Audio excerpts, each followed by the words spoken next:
हमारे जीवन भर की कमाई ले गए हो, अब मारा क्यों होवे हो? हीरे कितने थे? 4000।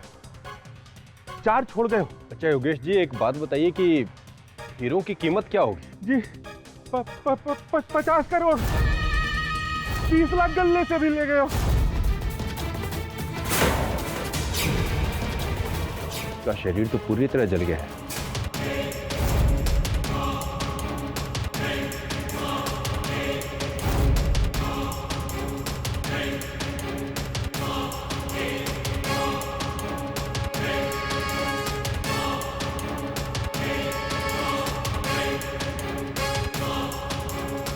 इन सबकी मौत एक ही तरीके से हुई है। ऐसा लगता है बिजली का जोर का झटका लगा है। झटका तुम्हारे को लगे साहब, कंगाल कर दे हो। तुम और कंगाल। इंश्योरेंस कितने का करवाया था?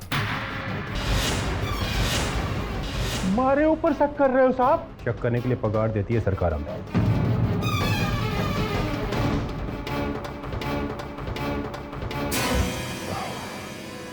अभी भी गर्म है साहब। हाँ साहब, क्या हुआ? ये देखिए सर, इसमें से 2 मेन वायर निकली हुई हैं। तो सर ये वायर सिर्फ 440 वोल्ट सप्लाई करता है, और जिस हिसाब से यहाँ पर लाशें जली हुई हैं उस हिसाब से लगता है यहाँ हाई वोल्टेज इस्तेमाल किया गया। यार साफ साफ बताना क्या कहना चाहता है? सर ये दोनों वायर किसने निकाले?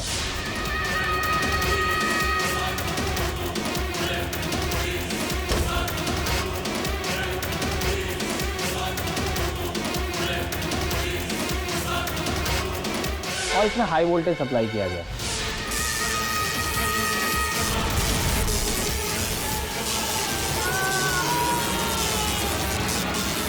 और तकरीबन 1000 से भी ज़्यादा वोल्टेज इस्तेमाल हुआ है इसमें।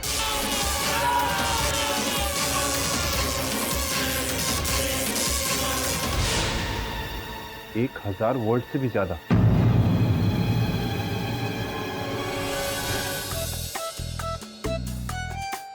केडी, तुमने एक बहुत अच्छा काम किया है पूरे 987 दिन के बाद।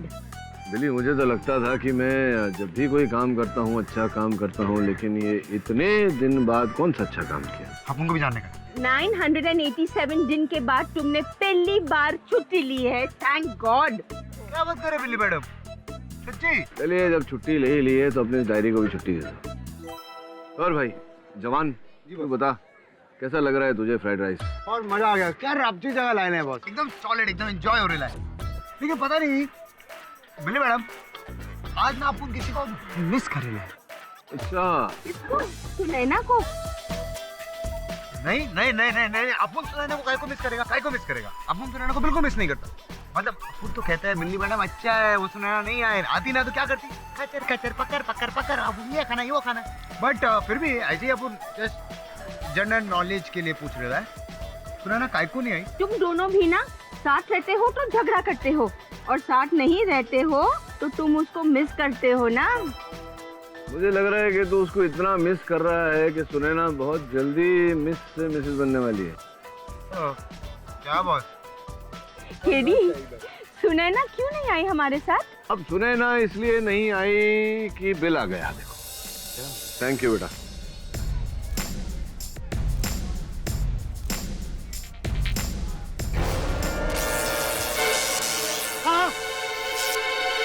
क्या हो गया भाई? एसिडिटी? अपुन वो करंट लगा। करंट? Eddie, current? अरे दवे, तू यहाँ क्या कर रहा है? हाँ, केस के बारे में किसी से पूछताछ करने आया। तुम्हें देखा तो रुक गया। अच्छा, तेरे पर टेंशन लग रहा है। टेंशन क्यों है? हीरों की चोरियों को लेकर परेशान हूँ यार। अपराधी कौन है, कुछ पता चला? अभी तो कुछ पता नहीं चला है। सभी लोगों को 1200 वोल्ट का झटका देकर मार देता है। पता नहीं इतना करंट कहाँ से लेकर आता है वो। अच्छा, 1200 वोल्ट का करंट यार, ये तो यही है ना, तुम लोग पुलिस वाले काम करते रहते हो, टीवी नहीं देख पाते। अरे खाने की फुर्सत नहीं है यार, टीवी कहाँ से देखो। टीवी में वो एक शो आता है, रियलिटी शो यार, जिसमें एक व्यक्ति है, वो उसके शरीर में से ही 1200 वोल्ट का करंट उत्पन्न होता है, चलता फिरता जनरेटर है। इंसान के अंदर 1200 वोल्ट का करंट? हाँ, मंगा उसके टेप्स मंगा, देख। चल, मैं जरा बिली को आइसक्रीम खिलाने लेके जा रहा हूँ, कोई मदद चाहिए होगी तो फोन करना।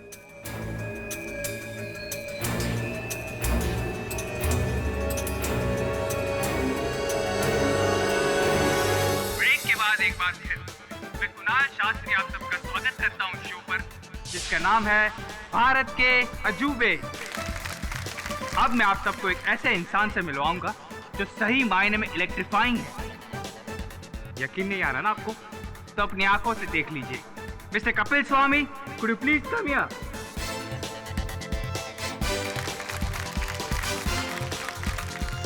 नमस्ते, मेरा नाम कपिल स्वामी है और मैं मध्य प्रदेश का रहने वाला हूँ।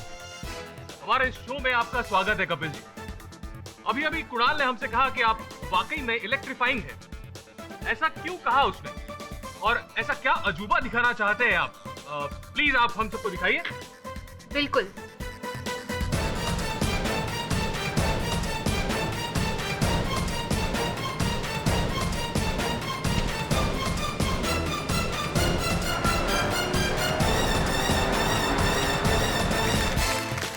देखा आपने, मिस्टर इलेक्ट्रीफाइंग कपिल। तो आप लोग टोस्ट खाना चाहेंगे? बिल्कुल। ये कैसे कर रहा है यार? एक इंसान के अंदर इतना इलेक्ट्रिक करंट कैसे हो सकता है? आप सब लोग यही सोच रहे होंगे ना कि अगर कपिल जी के शरीर में इतनी इलेक्ट्रिसिटी है तो फिर वो इलेक्ट्रिक अप्लायंसेस को ना छूकर नेकेड इलेक्ट्रिक वायर को क्यों छू रहे? अगर इन्होंने डायरेक्टली इलेक्ट्रिक अप्लायंसेस को छू लिया तो ये अप्लायंसेस जल जाएंगी। ये एक स्टेप डाउन ट्रांसफार्मर है जो कपिल जी की ऊर्जा शक्ति को कम करती है और 440 वोल्ट पे ले आती है, जो इन इलेक्ट्रिक अप्लायंसेस के लिए काफी है। तो दोस्तों, क्या आप कपिल जी की असली ताकत को देखना चाहेंगे? ये लीजिए कपिल जी।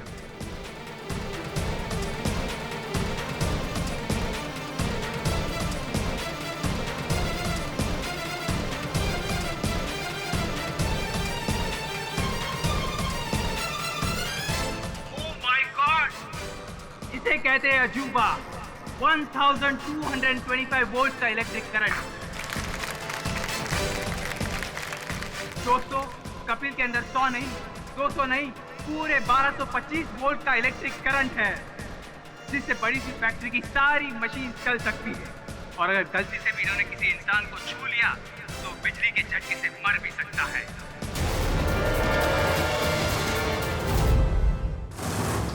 ये क्या कर दिया तूने तबे? मैं तो मजाक कर रहा था। लेकिन कपिल ने जो किया वो मजाक नहीं, एक संगीन जुर्म है केडी। कोई सबूत है तेरे पास? बिना सबूत के मैं किसी को गिरफ्तार नहीं करता हूँ केडी।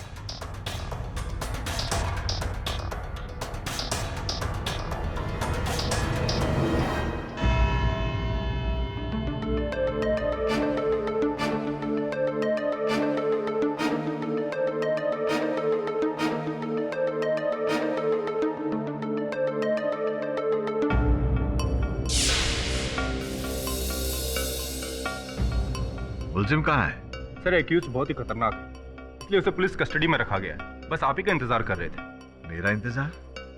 उसे पहले से कटघरे में लाकर खड़ा क्यों नहीं किया? सर उसका यहाँ आना आम जनता के लिए ठीक नहीं है, इसलिए उसे पुलिस की निगरानी में रखा गया है। आप कहें तो उसे ले आता हूँ। इजाजत है।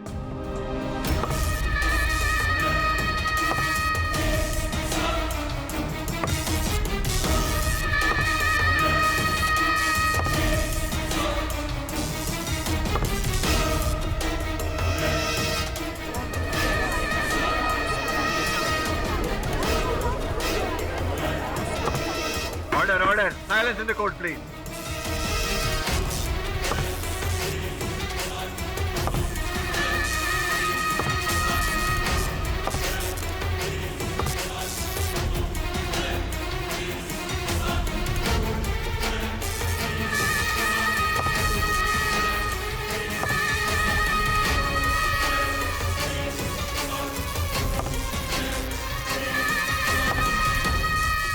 क्या अमानवीय तरीका है किसी को कैद करने का? आप जानते हैं ना कि अदालत में किसी भी मुलजिम को हथकड़ी पहनाकर कटघरे में नहीं खड़ा किया जा सकता है, और आप इसे इस तरह ले आए। सर ये कोई सामान्य आदमी नहीं है, अगर ये किसी को छू ले तो मर जाता है। आप कहना क्या चाहते हैं, साफ साफ कहिए। सर इसके हाथ और पांव बैटरी के नेगेटिव और पॉजिटिव पोल की तरह, जिनमें से हाई वोल्टेज करंट निकलता है, 1200 वोल्ट से भी ज्यादा। क्या ये बात सच है? जी हाँ। आपके बचाव में ये केस कौन लड़ेगा? योर ऑनर, मैं लड़ रहा हूं ये केस। देर से आने के लिए क्षमा चाहता हूं। Order, silence in the court please. KD, तुमने तो मुझे इस कातिल के बारे में बताया था। टीवी में वो एक शो आता है, रियलिटी शो यार, जिसमें एक व्यक्ति है, वो उसके शरीर में से ही 1200 वोल्ट का करंट उत्पन्न होता है। चलता फिरता जनरेटर है। कातिल नहीं है ये दबे। All the best. अदालत की कार्रवाई शुरू की जाए। जनाब आली, कपिल स्वामी पे ये इल्जाम है कि इन्होंने इस शहर के 3 डायमंड फैक्ट्री में मुलाजिमों का कत्ल किया और करोड़ों रुपए के हीरे और नकद लेकर फरार।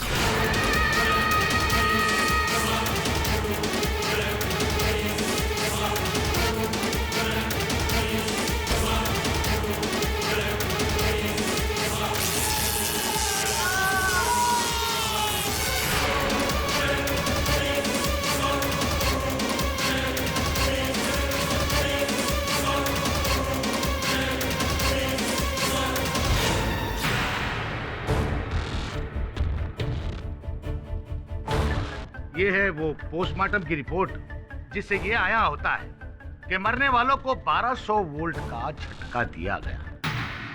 जैसा कि अभी इंस्पेक्टर दवे ने बताया कि इनके जिस्म से 1200 वोल्ट का करंट निकलता है।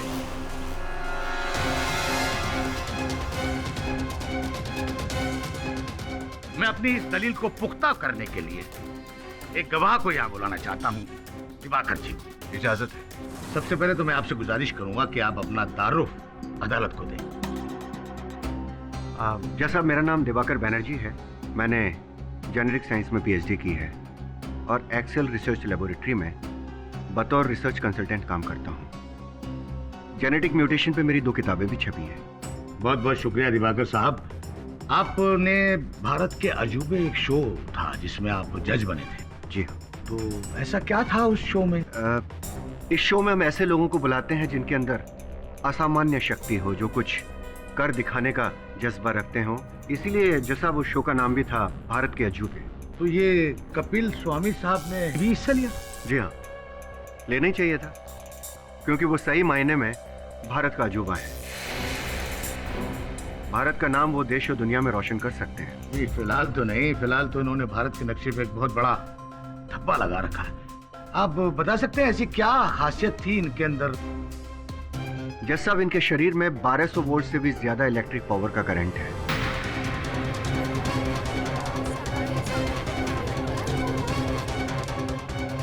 ऐसा कोई और शख्स भी है जो 1200 वोल्ट का करंट निकला हो जिसके जिस्म से या उससे ज्यादा? जी नहीं, मैंने कभी देखा और ना ही कभी सुना।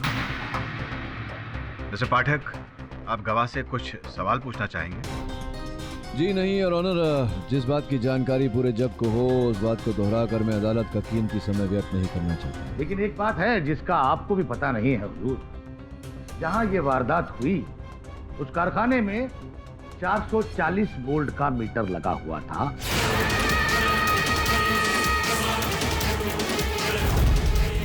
और झटका 1200 वोल्ट।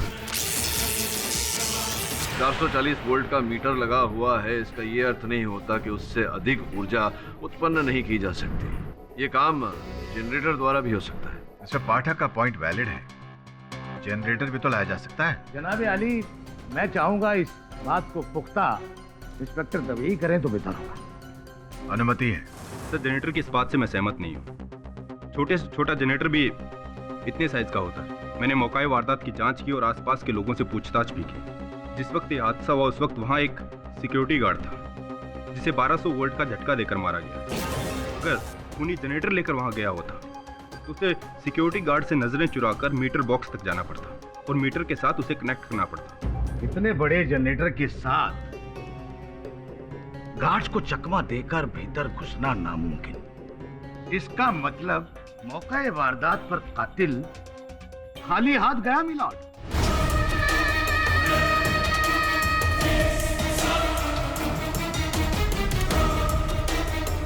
जनरेटर वहां पहुंचा कपिल स्वामी की शक्ल में। योर ऑनर, मैं अभियोग पक्ष से पूछना चाहूंगा कि इनके पास क्या प्रमाण है कि मेरे मुवक्किल घटनास्थल पर उपस्थित थे? इसके लिए मेरे पास गवाह है। जी, मैं हैप्पी स्टे होटल का मैनेजर हूँ। कपिल स्वामी हमारे ही होटल में रुके थे, कमरा नंबर 302 में, वो भी पिछले 1 महीने से। पिछले 1 महीने से रुके थे तो बिल भी बहुत बड़ा हुआ होगा। फिर ये पेमेंट कैसे करते थे? वो हर हफ्ते रोकड़ा देकर हिसाब चुका देते थे। ये वही नोट हैं जो आपने मुझे दिए थे? जी सर। जनाब आली, ये वो नोट हैं जो कपिल ने उमंग जी को दिए होटल का बिल चुकाने के लिए। और ये उन नोटों की सीरियल नंबर की लिस्ट है जो योगेश के कारखाने से चोरी हुए। उन्होंने उसी दिन बैंक से निकाले थे। अब गौर करने वाली बात यह है जनाब आली कि ये नोटों के सीरियल नंबर और इसमें लिखे सीरियल नंबर दोनों मैच हो रहे।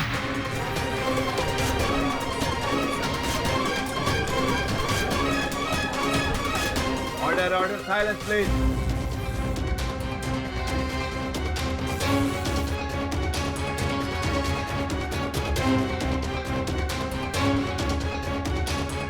अच्छा, ये नोट आपके पास कहां से आए? मुझे नहीं पता। मुझे सिर्फ पार्सल मिलता था, उसमें सिर्फ लिखा होता था कि टाइम क्या है और जगह क्या है जहां मुझे पहुंचना होता था। उसके अलावा और कुछ भी नहीं होता। बड़ी अजीब बात है कि एक अजनबी शख्स आपको एक पार्सल भेजता है पैसों का, और वो आपसे कहता है कि फला फला दिन फला फला जगह पर पहुंच जाना, और वहां पहुंचने के बाद आपसे कुछ नहीं करवाता। अजीब बात है ना? नहीं, सिर्फ जगह और समय लिखा होता था। जब भी मैं वहां पहुंचा तो मुझे वहां कोई नहीं मिला। अच्छा, एक बात बताइए, वो जगह कौन सी थी? मुझे याद नहीं। मैं होटल की टैक्सी में जाता था। वो टैक्सी वाला तो सबको जानता होगा। मैं हैप्पी स्टे होटल का प्राइवेट टैक्सी चलाता हूँ, और कपिल जी को मैं एक बार नहीं 3 बार इन्हें अपनी टैक्सी से कई अलग अलग जगहों पर ले गया। वो बताएंगे कि वो जगह कौन सी थी? 1 मिनट। 3 तारीख को टेकारी रोड,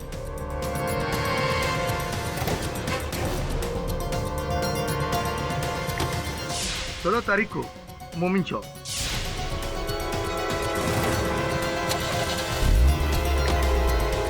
और 23 तारीख को रेवाड़ी रोड।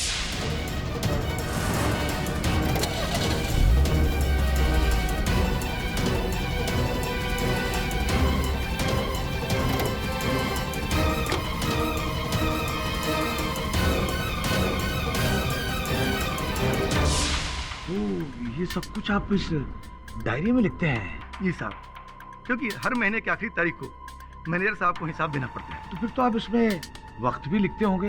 जी साहब, 1 मिनट। रात को 11:11 और 15 सेकंड के आसपास। जनाब आली, ये वही जगह है जहां पर कत्ल हुए, चोरियां हुई और वक्त भी वही, रात 11:30 बजे।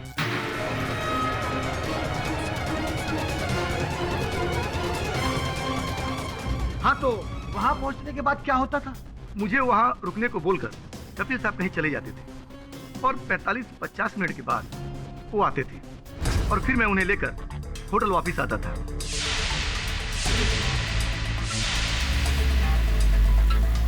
जनाबे आली, इस बात से साफ जाहिर होता है कि कपिल ने टैक्सी करके उन जगहों पर पहुंचा, वहां मासूमों का कत्ल किया, चोरी की और वहां से भाग गया। और अब हम लोगों को एक झूठी कहानी सुनाकर अदालत को गुमराह करने की कोशिश कर रहा है। कोशिश तो आप कर रहे हैं सिद्दीकी साहब, एक निर्दोष को हत्यारा प्रमाणित करने की, और ऐसा मैं आपको करने नहीं दूंगा। भाई ये बताओ कि जब कपिल तुम्हारी टैक्सी में लौट कर आए थे तो उनके हाथों में कोई बैग या कोई थैली ऐसा कुछ था उनके हाथों में? जी नहीं साहब, उनके हाथ में कुछ भी नहीं होता था। वो खाली हाथ लौटे थे। और अगर चोरी इन्होंने की होती तो स्पष्ट है कि चोरी का सामान ये अपने साथ लेकर आते, लेकिन इनके हाथ खाली थे, अर्थ होता है कि चोरी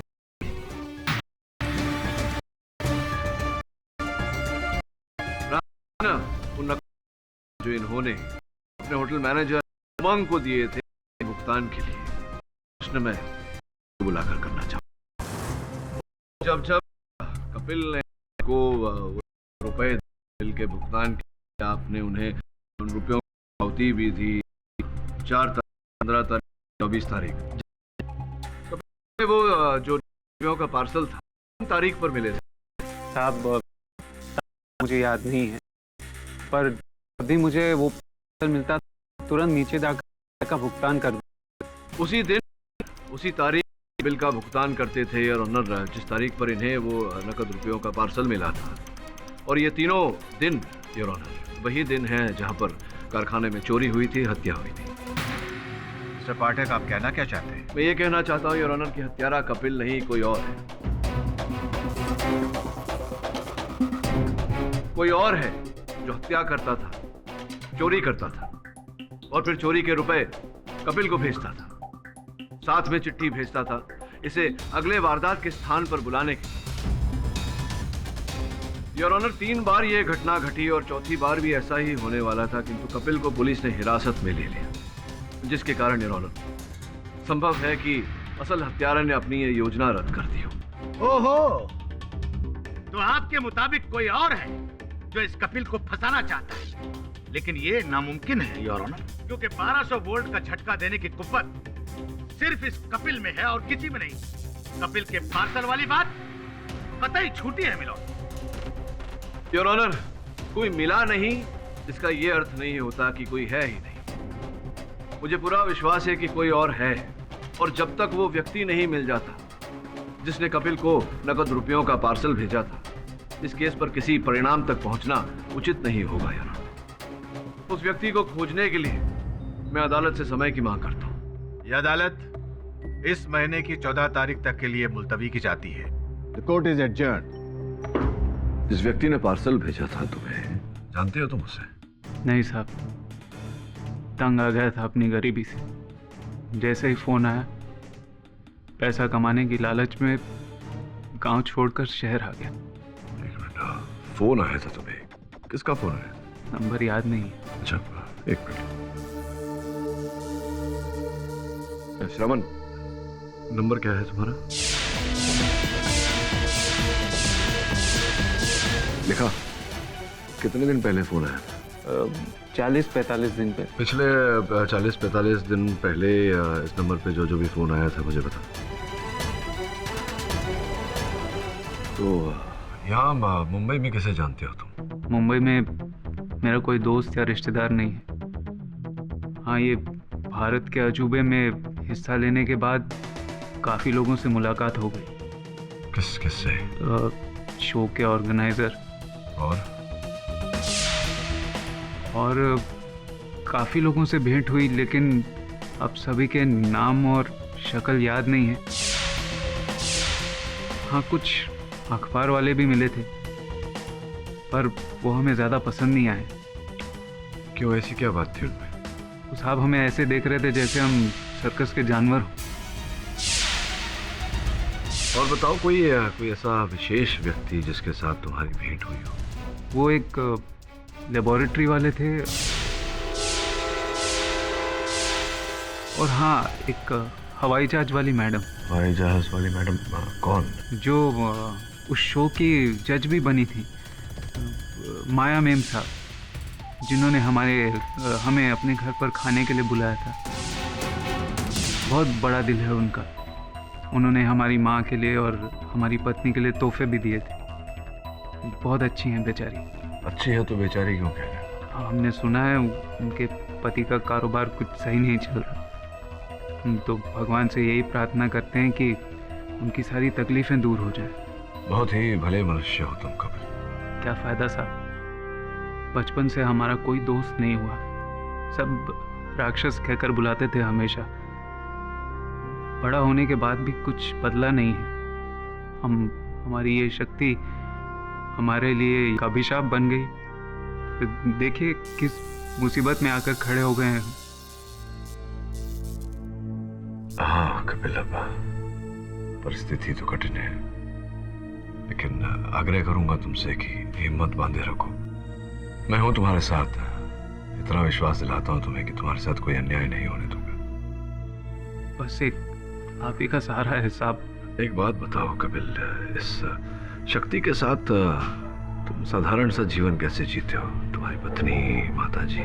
साहब घर पर तो हम रबर की जुराबें हाथों और पैरों में पहन लेते हैं, पर यहाँ पर ये लकड़े के तख्ते और ये जंजीरें साहब बहुत बुरी तरह जकड़ रखा है हमें। बहुत तकलीफ में है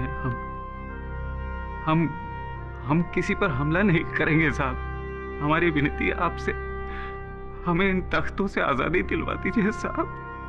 हम किसी पर हमला नहीं करेंगे साहब। तुम चिंता मत करो कपिल, कल मैं अदालत में न्यायाधीश महोदय से निवेदन करूंगा कि तुम्हें इन जंजीरों से मुक्त कर दें।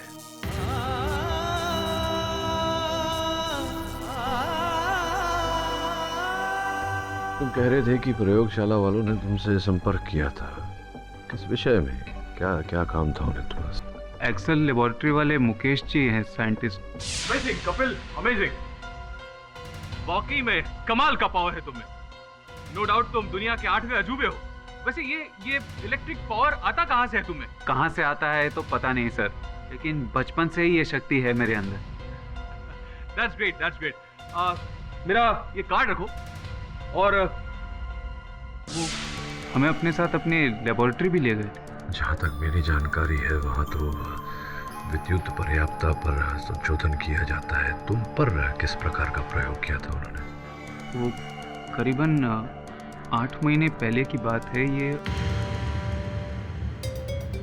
कपिल रेडी ना?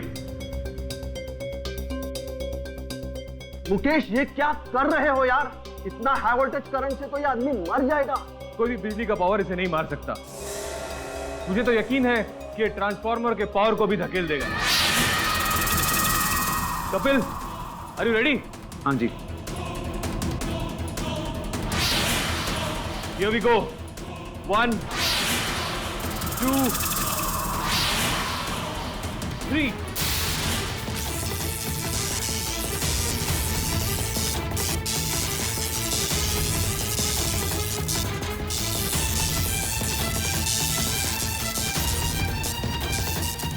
Fantabulous. Can't believe it. It's fantabulous. Completely unbelievable. संभव कैसे हो सकता है? इसका फिर तुम आदमी हो या बिजली के खंभे हैं? बिजली का खंभा नहीं, ये तो चलता फिरता जनरेटर है। इसके जरिए हम हमारे बहुत सारे काम निकाल सकते हैं और हमें कोई नहीं रोक सकता।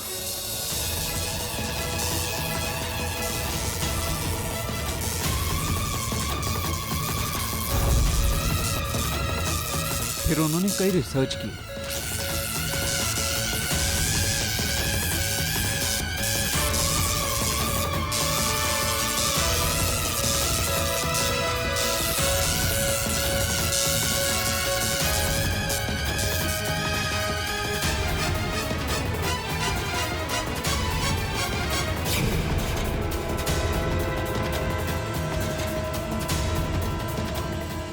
और मैं जब वहां से जाने वाला था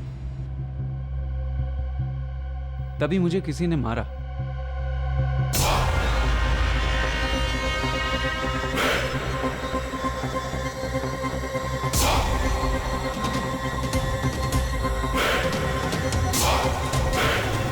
फिर जब मेरी आंख खुली तो मैं एक बस स्टॉप के बाहर पड़ा हुआ था और 4 दिन बीत चुके थे।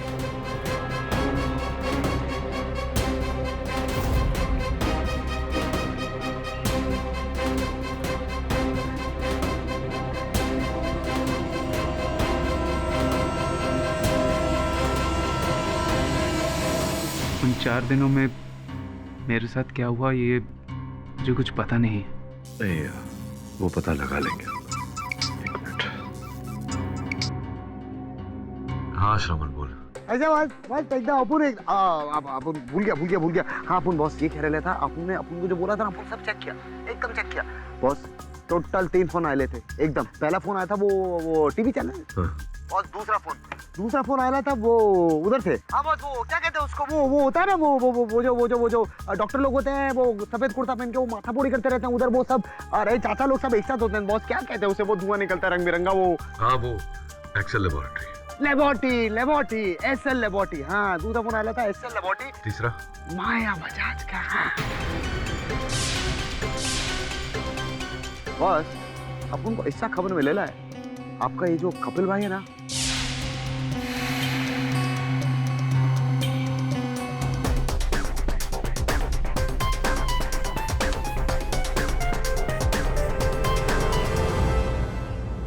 योर ऑनर, मैं आज की सुनवाई आगे बढ़ाऊं उससे पहले मैं अदालत से अनुरोध करता हूं कि मेरे मुवक्किल कपिल को इनकी बेड़ियों से मुक्त किया जाए। नहीं दूर ऐसा कुछ मत कीजिएगा, ये बहुत खतरनाक आदमी है। अगर इसको खोल दिया और इसने किसी को छू लिया तो यहाँ तो लाशों के ढेर लग जाएंगे।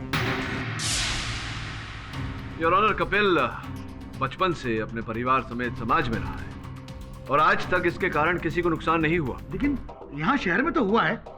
शहर में जो हुआ वो कपिल के कारण हुआ, ये अभी तक प्रमाणित नहीं हुआ है। योर ऑनर, मैं अनुरोध करता हूं आपसे कि कपिल को उसकी बेड़ियों से मुक्त किया जाए और मैं विश्वास दिलाता हूं अदालत को कि इसके कारण किसी को नुकसान नहीं होगा और अगर हुआ तो आप जो चाहें दंड सुना सकते हैं। कपिल जी की बेड़ियां खोल दी जाए। धन्यवाद your honour.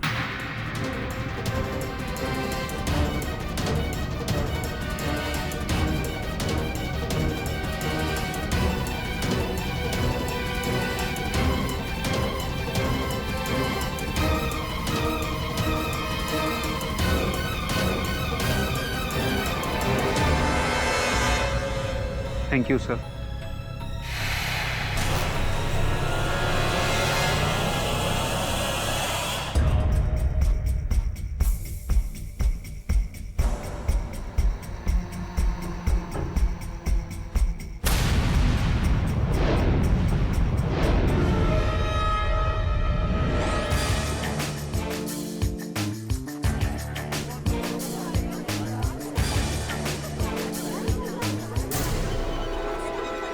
Order, silence in the court, please.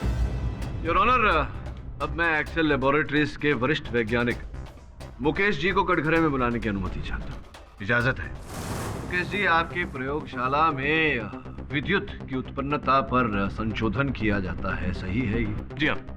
और ऐसा ही कोई संशोधन आपने कपिल पर भी किया था, ये जानने के लिए कि इनके शरीर में विद्युत किस प्रकार से उत्पन्न होता है।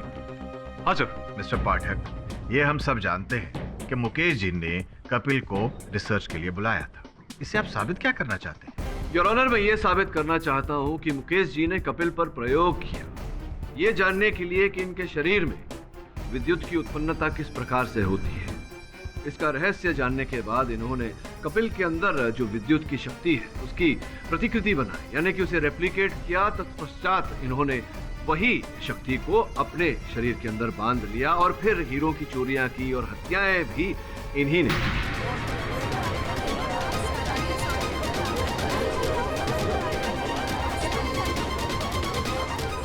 Order, silence in the court please. Sir मैंने ऐसा कुछ नहीं किया है। आई एम स्टिल स्टन्ड कि कपिल के अंदर ये अद्भुत ताकत आई कहां से।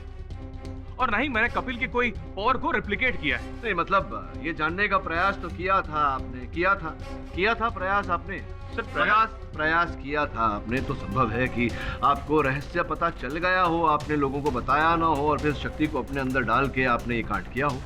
माफी चाहूंगा हुजूर, जनाब पाठक साहब मुकेश जी पर बिना वजह इल्जाम लगा रहा। कारण है योर ऑनर, और कारण ये है कि कपिल जिस होटल में रहता था उस होटल में एक्सेल लेबोरेटरीज से 1 महीने के भीतर 30 बार फोन किए गए थे और एक भी बार उस व्यक्ति ने कपिल से वार्तालाप नहीं की, जिसका अर्थ ये होता है योर ऑनर कि फोन किए जाते थे केवल इनकी जानकारी प्राप्त करने के लिए। अब एक्सेल लेबोरेटरीज में मुकेश जी के अतिरिक्त कोई और ऐसा नहीं था जिसे कपिल की इस अंदरूनी शक्ति में रुचि हो। आप क्या बात कर रहे हैं? हमारी लेबोरेटरी से कोई क्यों फोन करेगा? मैंने फोन कॉल नहीं किए हैं और अगर किसी ने किए हैं तो मुझे नहीं मालूम। एक्सेल लैब में 200 से ज्यादा आदमी काम करते हैं, कोई भी हो सकता है पाठक साहब। हो सकता है कपिल ने ही वहां पर फोन किया हो, ये भी तो वहां आते जाते थे, सारा इल्जाम किसी और पर डालने के लिए। सिद्दीकी साहब आप केवल बहस करने के लिए बहस कर रहे हैं, कोई ठोस बात नहीं कह रहे। हाँ कपिल साहब में ये क्षमता है, ये असामान्य शक्ति है कि ये अपने अंदर 1200 वोल्ट का विद्युत बिजली पैदा कर सके, लेकिन इनमें ये क्षमता नहीं है कि एक ही समय पर 2 अलग अलग स्थान पर उपस्थित रह सके। जब भी होटल में फोन आया ये अपने होटल में थे, तो अगर ये होटल में थे तो फिर ये वहां से फोन कैसे कर सकते थे? मुकेश साहब ने ही फोन किया, मुकेश साहब ने ही चोरी की, इस बात का क्या सबूत है? जबकि कपिल ने सब किया है, उसका सबूत है सबके सामने। योर ऑनर, सर्वप्रथम तो अभियोग पक्ष ने ऐसा कोई साक्षी या साक्ष्य प्रस्तुत नहीं किया है अदालत में जिससे ये प्रमाणित हो कि ये हत्याएं मेरे मुवक्किल ने की है। द्वितीय, इनके पास कोई साक्षी नहीं जिससे ये प्रमाणित हो कि मेरे मुवक्किल घटनास्थल पर उपस्थित थे। हुजूर, जनाब पाठक साहब ही थे उस शख्स को पेश करने वाले, उस पार्सल वाले शख्स को। कहाँ है वो पार्सल वाला शख्स जो कपिल को पार्सल दिया करता था? मिस्टर पाठक, मुझे उम्मीद थी कि इस सुनवाई में आप पार्सल देने वाले उस इंसान को पेश करेंगे। खैर, मिस्टर मुकेश पर आपके लगाए हुए इल्जाम बेबुनियाद तो नहीं है, पर आपके पास उनके खिलाफ कोई ठोस सबूत या गवाह भी तो नहीं है।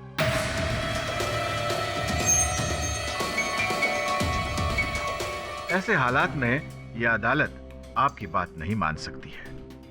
योर ऑनर, खोज कार्य चल रहा है और मुझे पूरा विश्वास है कि इस केस की अगली तारीख तक मैं ठोस साक्ष्य, साक्षी और असल अपराधी को कोर्ट के समक्ष प्रस्तुत कर दूंगा।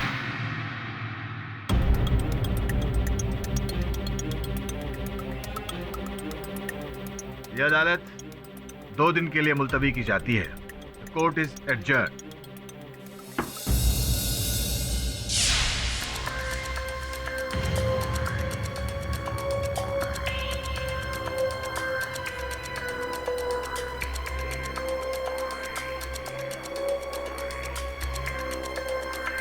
इसको देखकर ऐसा लग रहा है कि ये कुछ छुपा रहा है।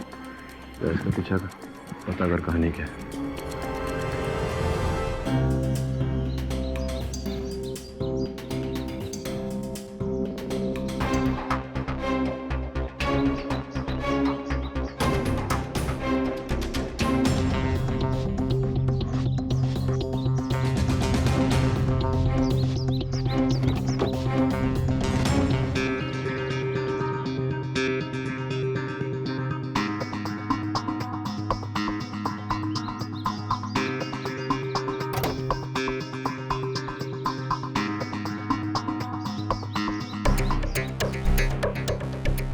डिक्की खुला कैसे रह गया?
अरे माया मीम साहब, आप?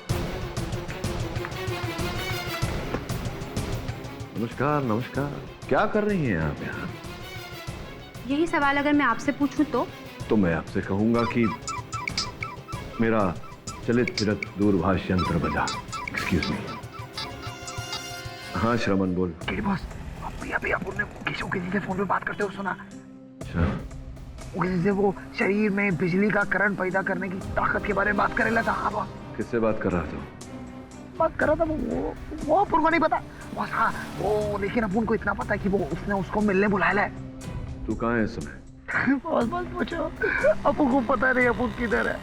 अपन किसी डिक्की में बंद हुआ है, ये मुकेश की गाड़ी में। अपन चेक करने आया था ना बॉस, डिक्की खोला, अपन अंदर गया डिक्की बंद। बॉस अपन की वाट लगी बॉस। बॉस अपन मर जाएगा बॉस।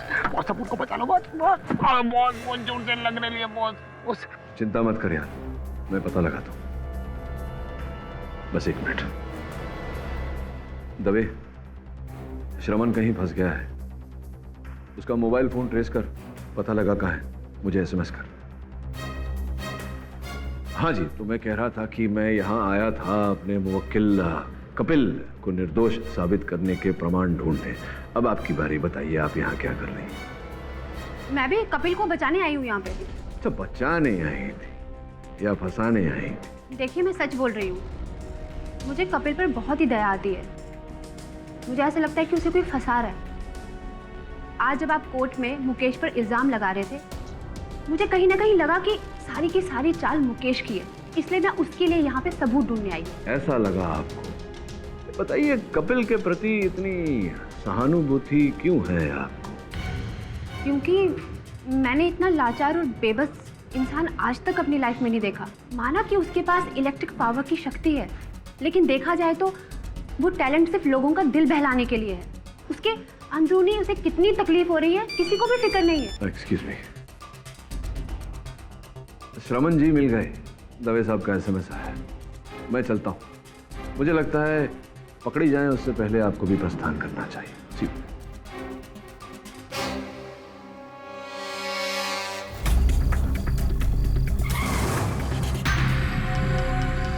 गाड़ी रुक गई है, मैं अपन खोलने वाले।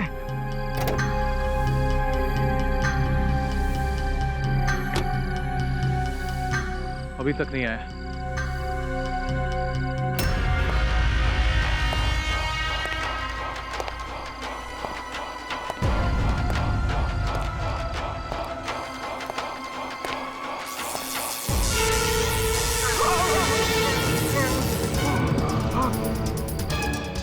मुझे पहले ही समझ जाना चाहिए था कि तुम्हारे इस भोले भाले चेहरे के पीछे एक शैतान छुपा हुआ है। मैं सारी दुनिया को बता दूंगा। ऊपर वाली दुनिया को बताना, क्योंकि अब तुम वहीं जा रहे हो।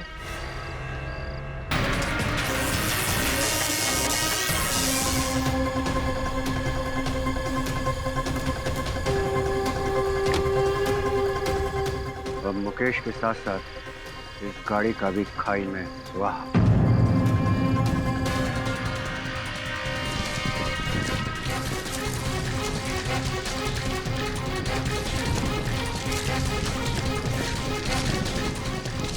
बिना स्टार्ट हुए चलने लिए, गाड़ी बिना स्टार्ट हुए चलने लिए।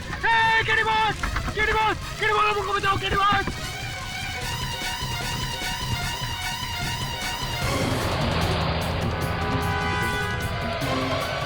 केडी बॉस, केडी बॉस, हमको बचाओ, केडी बॉस।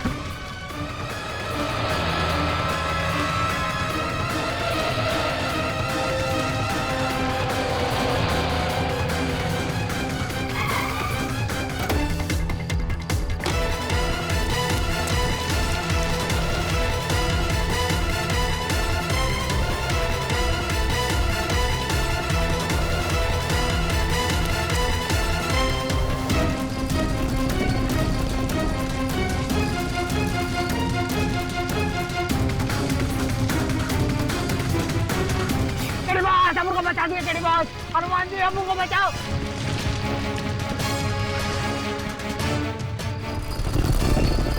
हनुमान जी आए उनको बचाने।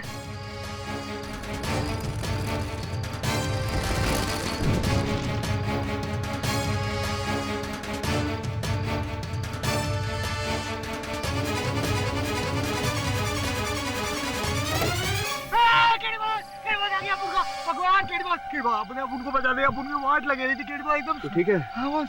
तो डिक्की में कैसे पहुंचा? अपन को पता नहीं, अपन इधर काम करने आया था, इधर आ गया अपन। ठीक है। हाँ बॉस। एक प्रश्न है तुझसे। हाँ किड बॉस अब मुझसे क्वेश्चन का को पूछ रहे हो, अपन के वाट लगे लिए। आगे खाई, पीछे कुआं। तू कहाँ गिरेगा? कुआं। कुआं। Kid boss, kid boss, kid boss.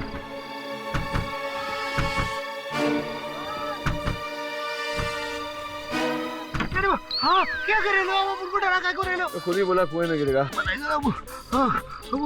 आज के बाद कुएं में तो नहीं गिरेगा? नहीं गिरेगा। कीड़ी पाड़क का नाम तो नहीं खराब करेगा? नहीं। चल बाहर निकल। थैंक यू बहुत, आपने अपन को बता दिया। आप वकील नहीं, आप देखता हूँ बहुत।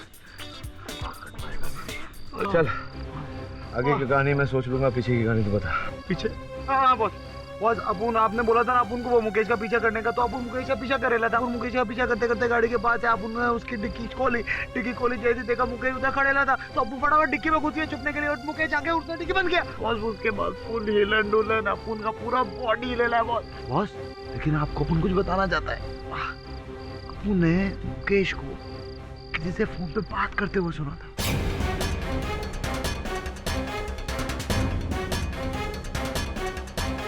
केडी पाठक अदालत में कुछ गलत नहीं कह रहा था। ये तो तुम बात कर। मैंने तुम्हें क्या समझा और तुम क्या निकले? मैं टेस्ट करने के लिए तुम्हें लैब में बुलाता और तुमने इतना बड़ा कांड कर डाला। तुम मिलो मुझसे अभी, वरना इन सब में मैं फंस जाऊंगा। मुझे कुछ नहीं मालूम। तुम निकलो वहां से कुछ भी करके। तुम्हारे पास इतनी ताकत है, तुम्हें कोई रोक नहीं सकता। हाँ तुरंत आओ। ओके। ये मुकेश का है? किधर है मुकेश बॉस? मैं तुझसे पूछ रहा हूँ मुकेश का है? वो गाड़ी में रहेगा ना बस। मुकेश का गाड़ी में तो एक जला हुआ भुना हुआ व्यक्ति है। क्या बॉस? गाड़ी मुर्दा चला रहा है बॉस। छोड़ेगा मुझे?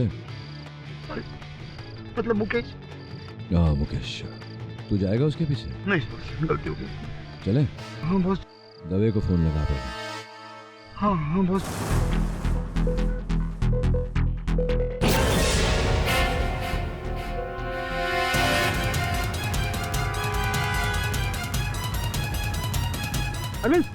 अरविंद उठ, ये पानी लेकर आ।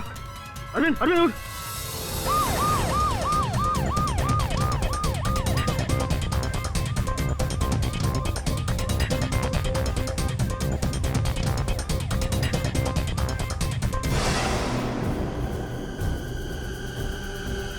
फिर से वैसी मौत, वही हाल, 1200 वोल्ट का झटका।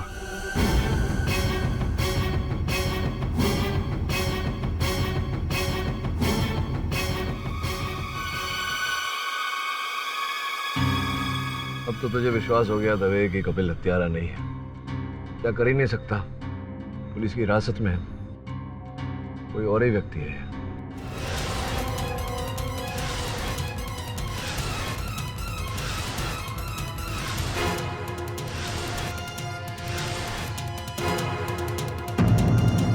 ये कपिल कहाँ गया?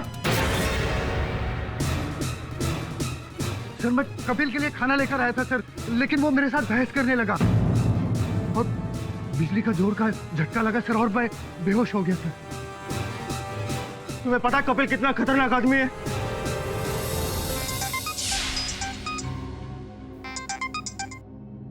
हेलो सर, कपिल भाग गया सर।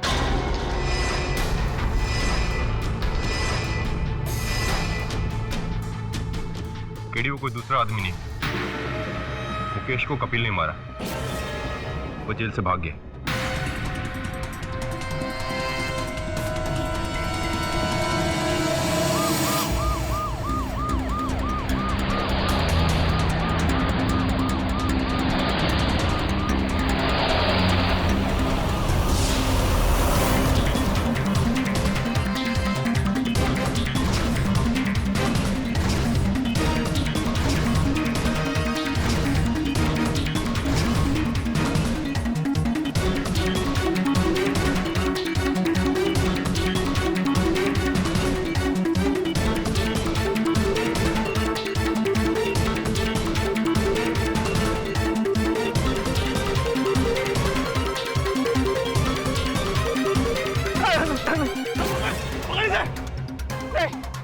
नहीं, गोली नहीं मारना। मैं अपने आप को पुलिस के हवाले करता हूँ, गोली नहीं मार रहा। तेरी अब किसी बात का भरोसा नहीं करूंगा, अगर भागा तो गोली मार दूंगा। मैं मरना नहीं चाहता, मैं मरना नहीं चाहता, गोली नहीं मार। जनाब आली, जिसे हमने समझा था खरगोश, वो तो मगरमच्छ निकला। मगरमच्छ की तरह आंसू बहा बहा कर लोगों का दिल जीत लिया और मौका मिलते ही जेल से फरार हो गया। और बाहर निकलते ही सबसे पहले किया मुकेश जी का खून और गाड़ी को फेंक दिया गहरी खाई में, ताकि कोई सबूत ही ना मिल सके।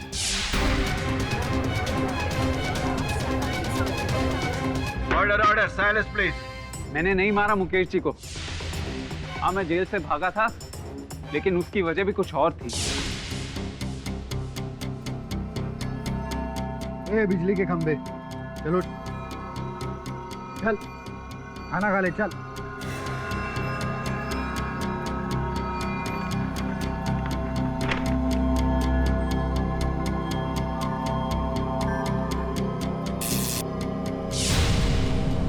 ये लाइट कैसे चली गई?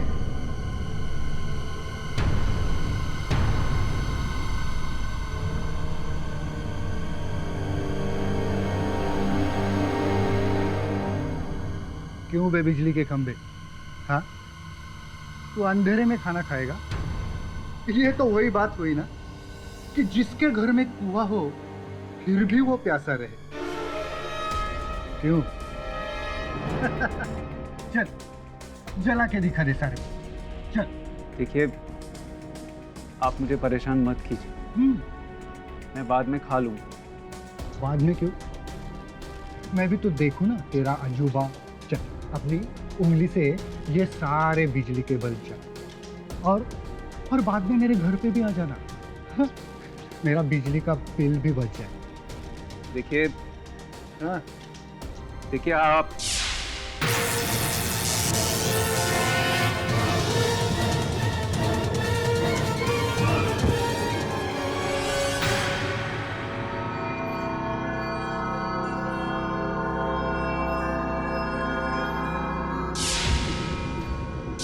ये सही मौका है, मुझे भाग जाना चाहिए।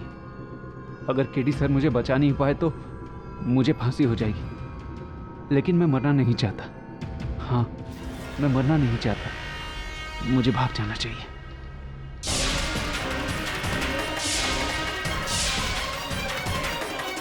चलिए माना कि उस हवलदार ने आपका मजाक उड़ा। ये भी मान लेते हैं कि आपके दिमाग में गुस्सा भरा हुआ था, आपसे काबू नहीं हुआ, लेकिन इस बात का क्या मतलब है कि जेल से फरार हो गए? योर ऑनर, मैं मानता हूं कि मेरे मुवक्किल ने कारागार से भागने की भूल की, लेकिन ऐसा करने के लिए इन्हें उकसाया गया था यार।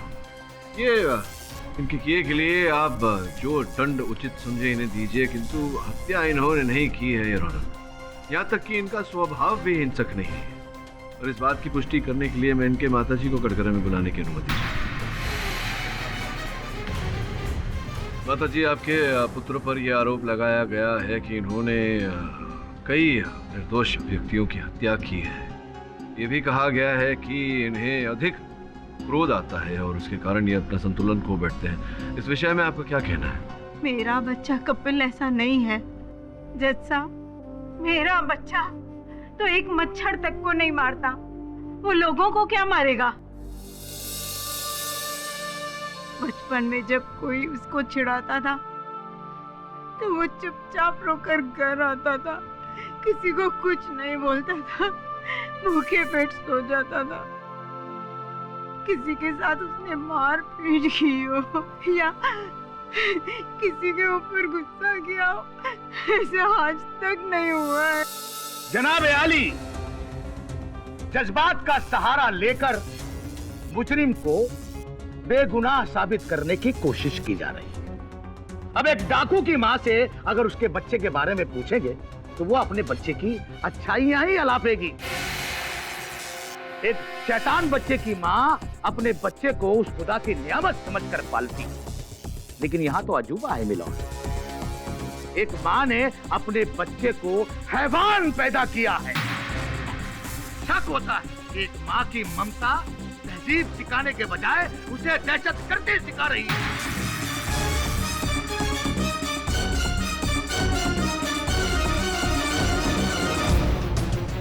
जनाब, मेरी नजर में ये मुजरिम नहीं है, मुजरिम है इसकी माँ, जिसने इस जैसे हैवान को जन्म दिया। मैं तो कहता हूँ इसे बख्श देना चाहिए और सजा देनी चाहिए इसकी माँ को, ताकि आज के बाद कोई भी माँ ऐसे बच्चा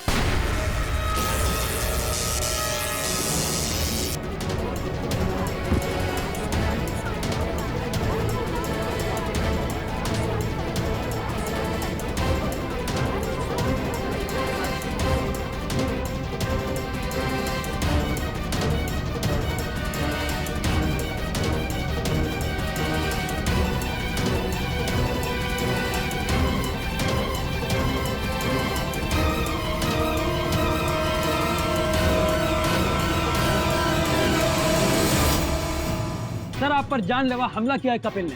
क्या कहना चाहते हैं आप जनता से? यही कि अब तो जज साहब को भी कपिल की असलियत के बारे में मालूम पड़ गया होगा।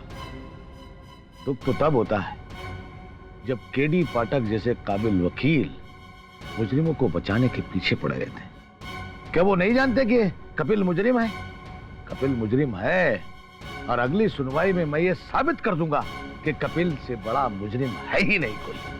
क्या आपको नहीं लगता कि ये कुछ ज्यादा हो रहा है? मैं तो ऊपर वाले की मर्जी से, उसकी मेहरबानी से बच गया।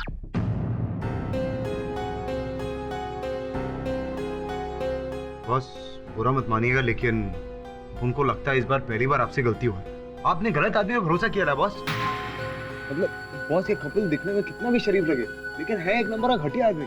आपने देखा नहीं, वो पीपी मर भी सकता था बॉस। देख श्रमन, मैं जानता हूँ कि उसने जो किया वो ठीक नहीं किया, लेकिन ऐसा करने पर उसे उकसाया गया है।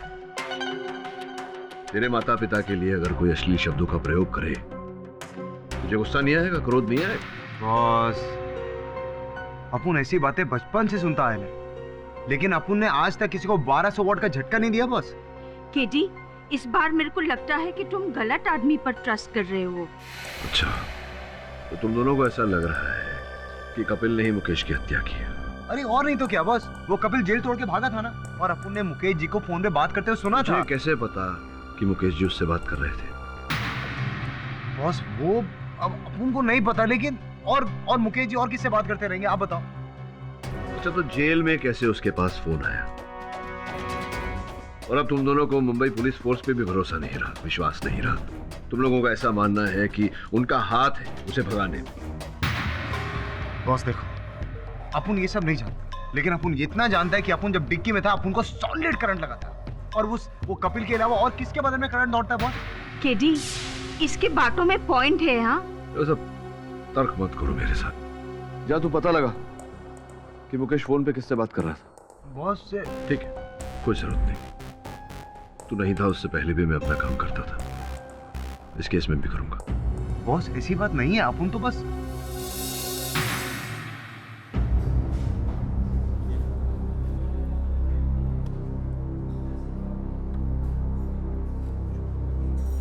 हाय दवे। हाय केडी। यार दवे, वो मुकेश जी का मोबाइल फोन अगर तू मुझे एक दिन के लिए दे दे तो स्टडी करना चाह रहा था मैं उसे। केडी, तुम अच्छे से जानते हो कि एविडेंस को बिना परमिशन के बाहर ले जाना गैरकानूनी है। हाँ, गैरकानूनी तो है, गैरकानूनी काम तो हम लोग कर नहीं सकते। यहीं दिखा दे, मैं देख लेता हूँ कोई वहाँ SMS इत्यादि अगर कोई आया हो तो सुराग कोई भी मिल जाए, दिखा सकता है। हाँ श्योर। तिवारी, फोन लेके। और क्या चल रहा है? सब बढ़िया, वही तहकीकात हो सब। सर, इसमें सेंड करने बाकी।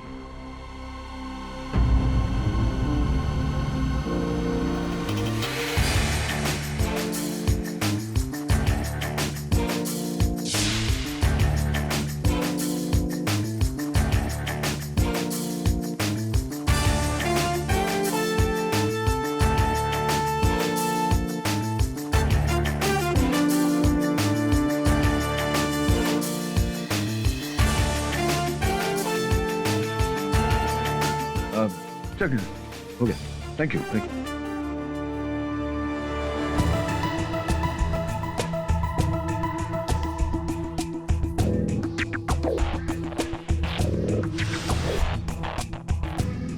सिम कार्ड ले गया। केडी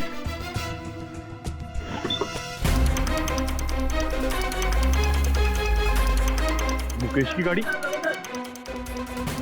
केडी मुकेश जी की गाड़ी लेके भाग गया। केडी तुमने बहुत गलत किया है। केडी सर, ये क्या बात कर रहे हैं आप? ये मुमकिन नहीं है। अरे केतन यार देख, मैं तो स्वयं झूठ के विरुद्ध हूं, लेकिन क्या है कभी कभी सत्य को सामने लाने के लिए झूठ की सहायता लेनी पड़ती। अब सुन मेरी बात, सुन ले, पूरी बात सुन ले।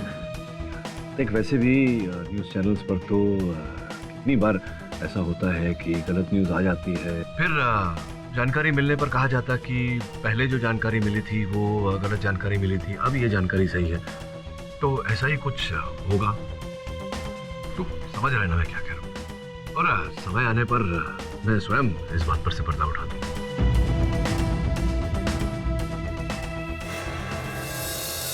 एक बहुत ही सनसनीखेज खबर हमारे सामने आई है। आज जो कुछ भी हुआ है वो किसी अजूबे से कम नहीं है। It's a breaking news. हमारे विश्वसनीय सूत्रों के द्वारा हमें यह खबर मिली है कि एक्सेल रिसर्च लैब के साइंटिस्ट मुकेश जी, जिनकी कपिल ने हत्या कर दी थी, वो मुकेश जी दरअसल मरे ही नहीं है। जी हाँ, मुकेश जी जिंदा है और उन्हें हॉस्पिटल से छुट्टी भी मिल चुकी है। ये कैसे हो सकता है? मुकेश की लाश तो मुर्दाघर में।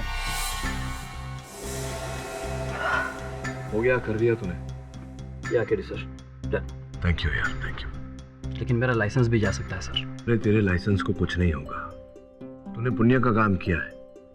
जब लोगों को पता चलेगा कि तेरी मदद से हत्यारा पकड़ा गया है और एक निर्दोष को दंड होने से तूने बचाया, तेरी जय जयकार होगी यार।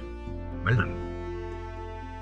गीता में भी लिखा है केतन कि सत्य को सामने लाने के लिए कभी कभी थोड़ी सी उंगली टेढ़ी करनी पड़ती है। और मैंने कहा ना, समय आने पर मैं सब ठीक कर दूंगा। Thank you.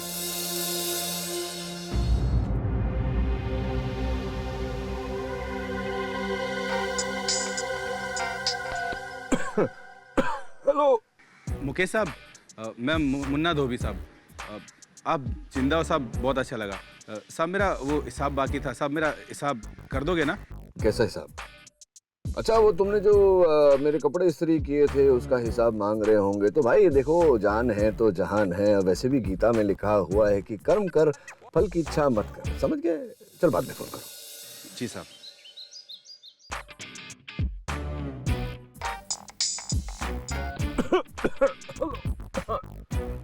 हेलो सर, मैं टोकमोर कंपनी से बोल रहा हूँ। हम आपको एक नया फोन इस कनेक्शन। रूट की सभी लाइनें व्यस्त हैं। कृपया 1 वर्ष बाद कोशिश करें।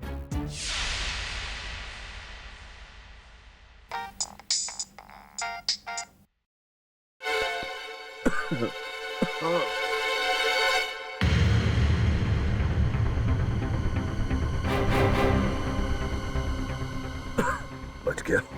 और अभी क्राइम ब्रांच जा रहा हूं तुम्हारे विरुद्ध कंप्लेंट लिखाने।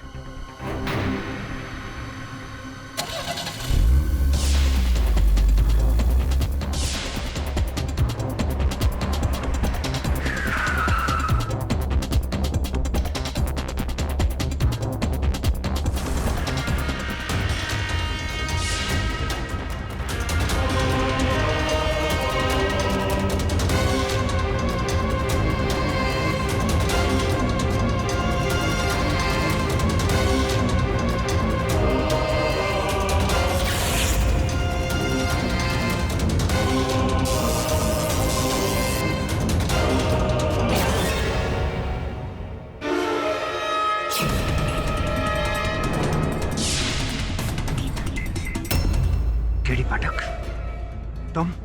हाँ, केडी पाठक मैं। लेकिन तुम्हारी शक्ति मुझ पर कोई काम नहीं करेगी। पूरी तैयारी से आए हो? पूरे शरीर पर रबर सूट पहन कर आया हूं। आपकी तारीफ? अबे रुक!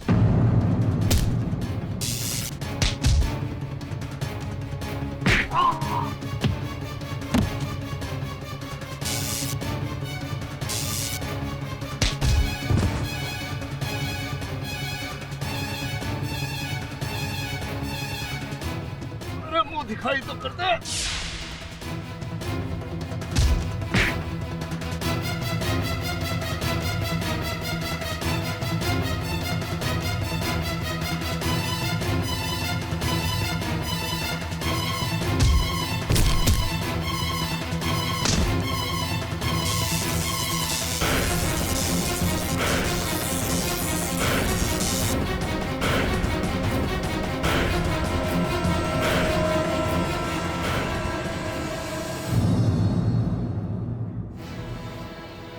बॉस, बॉस आप ठीक तो है ना? डरा क्यों रहा है यार?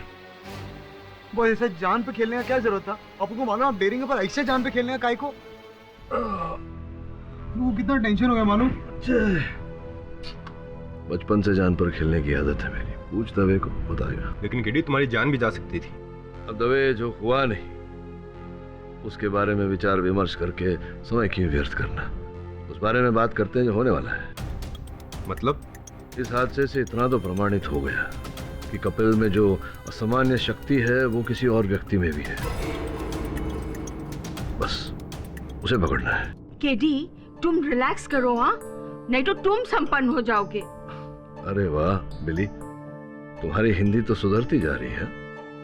दवे इससे पहले कि अपराधी भाग जाए उसे पकड़ना होगा यार। लेकिन अपराधी है कौन? अपराधी कौन है ये तो नहीं पता, लेकिन इतना बता सकता हूँ कि उसकी गर्दन पे एक गोदन है, अर्थात टैटू है। माँ की जय। अब अपन यार टट्टू वाला आदमी किधर ढूंढेगा बॉस? बोले तो वो होता है ना टैटू टैटू। कहाँ मिलेगा ये भी मैं जानता हूँ। तो बताओ, अभी जाकर उसको गिरफ्तार कर लेता हूँ। नहीं कर लेता हूँ, नहीं कर लेंगे। Boss boss boss boss boss boss क्या रायता फैला रहे? रायता फैला रहा हूँ मतलब? बॉस थोड़ा इमोशनल हो गया अपन। तू ऐसा वैसा बात मत कर, सीधा बात कर। केडी, जब तक हॉस्पिटल तुम्हारे को डिस्चार्ज नहीं देगा ना, तुम किधर भी नहीं जाएंगे। अरे बिली, डांट क्यों रही हो तुम? अगर मैं नहीं गया तो वो भाग जाएगा, वो भाग गया तो सत्य हार जाएगा, और मेरे होते हुए सत्य नहीं हार सकता, ये तो तुम जानती हो। मुकेश जी की लैब में जितने लोगों का आना जाना था, मैंने सबको यहाँ बुला लिया है। केडी जी, जी आपने क्यों हमें यहाँ बुलाया? नहीं, नेकलेस देख रहा था आपका, कितना सुंदर नेकलेस पहना है। Thank you. वैसे आप चिंता क्यों कर रही हैं? मैं जानता हूँ आप कपिल की शुभचिंतक हैं, उसके विरुद्ध कुछ करेंगी तो नहीं, तो बस यूं ही हम चाह रहे थे कि आप हमारी सहायता करें। मैं यहाँ आप लोगों को इसलिए बुलाया गया है ताकि हम देख पाएं ये जो गोदन है टैटू, जो असल हत्यारे की गर्दन पर किया गया है, आप में से किसी की गर्दन पर है या नहीं। दिखाइए दिखाइए। ए भाई लोग, क्या समझ में नहीं आता? बॉस ने बोला ना तो दिखाने का, समझे ना? इसलिए अपन वापस बोल रहा है, प्लीज कोऑपरेट। चलो चलो सब दिखाओ अपनी गर्दन बॉस को। आपकी गर्दन पे तो नहीं है, मैं देख चुका हूँ। दिखाइए आप। नहीं नहीं, राइट हैंड साइड वाला आप दिखाइए।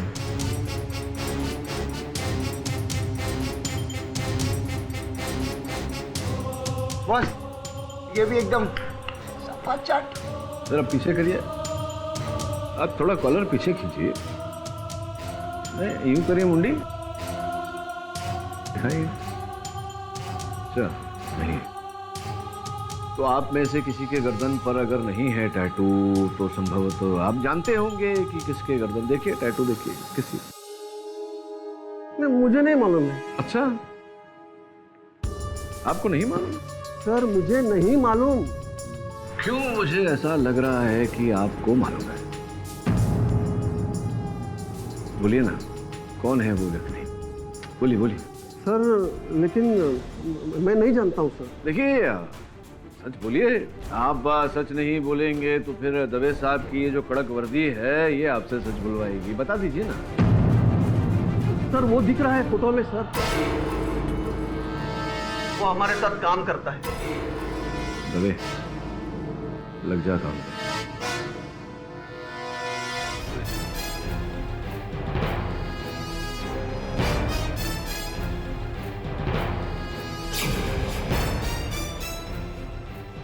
क्या है ये सब अंजर बंजर? दवे तूने शिनाख्त कर ली थी ना? हाँ केडी, मेरे खबरी ने मुझे बताया कि वो घर पे नहीं है। कहाँ है इसका पता नहीं चला।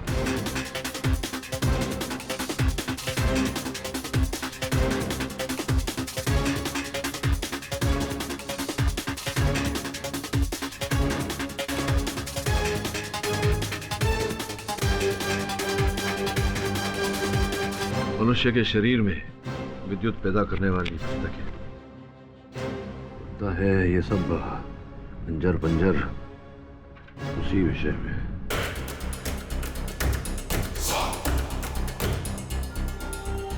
कपिल के कथन के अनुसार किसी ने पीछे से उसके सर पे वार किया था, वो बेहोश हो गया था।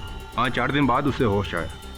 संभव है कि उन्हीं 4 दिनों में कपिल को यहाँ लाया गया हो, उस पर प्रयोग किया गया हो और फिर उसे बस स्टॉप पर छोड़ दिया गया। ये सारी सूची भी कुछ ऐसा ही संकेत दे रही है। दे समझ।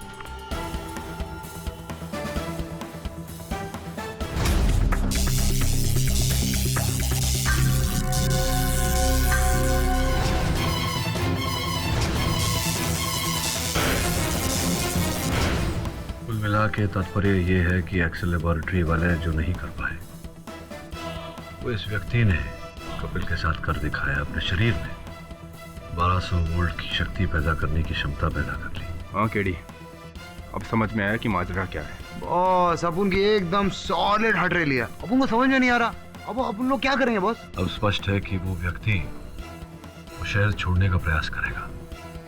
दवे तू एक काम कर।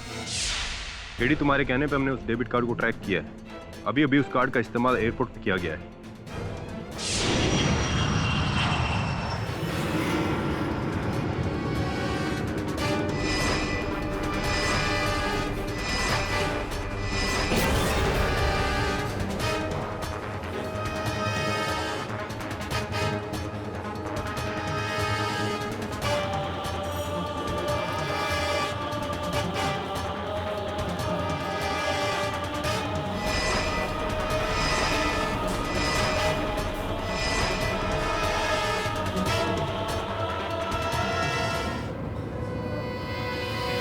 सागर!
मेरी गोली तेरे से ज्यादा तेज है। और सोच ले, मुर्दे में करंट नहीं होता।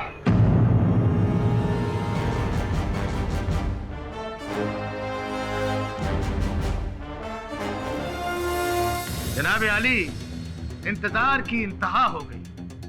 ऐसा लगता है कि केडी पाठक साहब अपनी पहली हार का सामना नहीं कर पा रहे हैं। मैं अदालत से गुजारिश करूंगा कि वो अपना कीमती वक्त जाया न करे और फैसला सुना दे।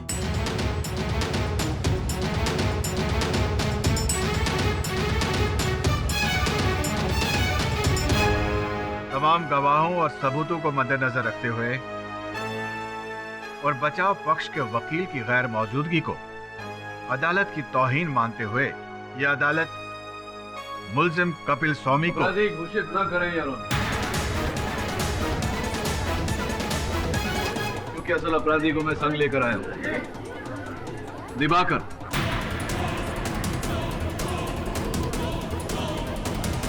Order silence in the court please.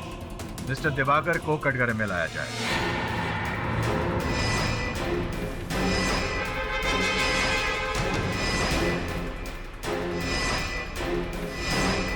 Mister पाठक जो कह रहे हैं क्या वो सच है? जी हाँ, ये सारे खून और चोरियां मैंने की।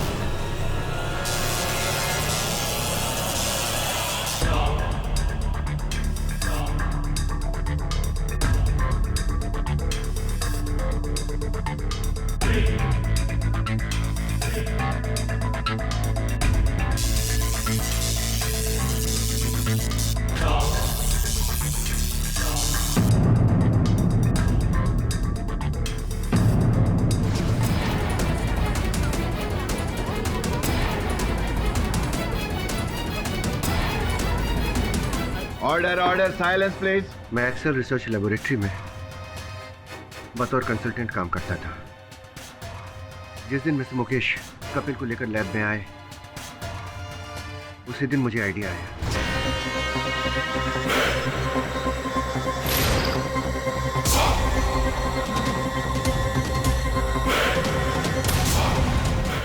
और उसके ऊपर रिसर्च शुरू की। योर ऑनर, ये रहे उस संशोधन के कागजात।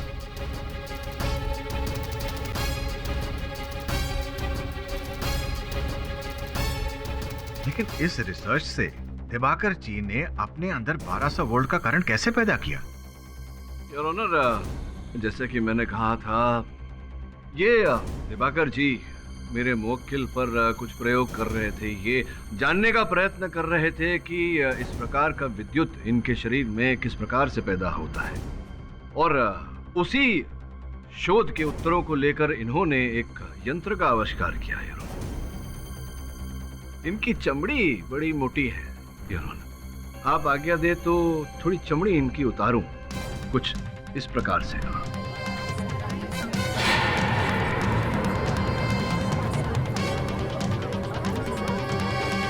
इनके हाथों में लगाई हुई नकली चमड़ी, तो फिर यहाँ इनका छोटा सा आविष्कार जिससे विद्युत पैदा होता है, और फिर योर ऑनर कुछ और चमड़ी। तो ये order order silence in the court please. अब खेल तो आपका खत्म हो गया। आप यहाँ से ना विमान स्थल जाएंगे, ना ही रेलवे स्टेशन। आप जाएंगे तो सीधे अपने नए निवास में, कारागार में। बता दीजिए जज साहब को कि ये सब क्यों किया आपने? लालच ने मुझे अंधा कर दिया था। जज साहब, मैं दुनिया का सबसे अमीर आदमी बनना चाहता था, क्योंकि मैं ये जानता था कि साइंटिस्ट बन के सरस्वती की कृपा तो प्राप्त हो सकती है, लेकिन लक्ष्मी की नहीं। सरस्वती जी के साथ साथ, लक्ष्मी जी के साथ साथ कुबेर का धन भी प्राप्त हो सकता है। बस व्यक्ति को अपनी मंशा और उद्देश्य स्वच्छ रखने पड़ते हैं। The defence press.